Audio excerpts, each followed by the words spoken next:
અંકલેશ્વર શહેરમાં સેલાડવાડ મસ્જિદથી લઈ ભાટીજી મંદિર સુધી 200 મીટરના રોડ હાલ બની રહ્યો છે।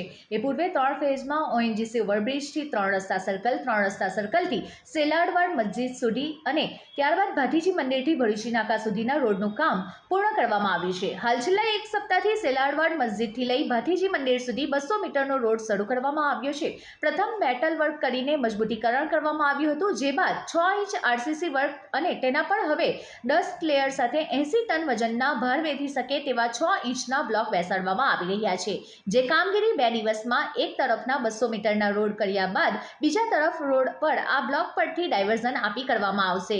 હાલ ટ્રાફિકના અવરોધ વચ્ચે આ કામગીરી કરવામાં આવી રહી છે, ત્યારે સતત હળવા ટ્રાફિક જામ વચ્ચે આ ચાલતી કામગીરીમાં શહેરીજનો પણ સહયોગ આપવા માટે અપીલ પાલિકા કારોબારી ચેરમેન નિલેશ પટેલ દ્વારા કરવામાં આવી છે। વધુમાં આ રોડ કામગીરી ઝડપથી પૂર્ણ કરવામાં આવે અને પાલિકા દ્વારા સતત આ સ્થળ ઉપર નિરીક્ષણ સાથે ટકાઉ કામ થાય તે માટે ઇજનેરની હાજરીમાં કામગીરી કરવામાં આવી રહી છે। ત્યારે રોડની કામગીરી દરમિયાન વાહન ચાલકો તકેદારી રાખી સહયોગ આપે તેવી અપીલ હાલમાં તો થઈ રહી છે।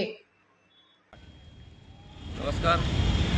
અંકલેશ્વર શહેરનો મુખ્ય માર્ગ જ્યાં સેલાડવાડથી તલાઈયાવાડ સુધીનો જે ભાગ હતો એ ઘણો નીચો હતો અને ત્યાં પાણી કાયમ માટે આપણે ભરાતું હતું। એના માટે આપણે આ જગ્યા ઉપર પ્યોર બ્લોકની આઇટમ લીધી હતી અને એ પ્યોર બ્લોકની આઇટમ આજરોજ પ્યોર વ્યવસાય અમે શરૂ કરી દીધું છે અને આવનારા 2 થી 3 દિવસની અંદર આ કામ એક સાઈડનો ભાગ પૂર્ણ થવાનો છે।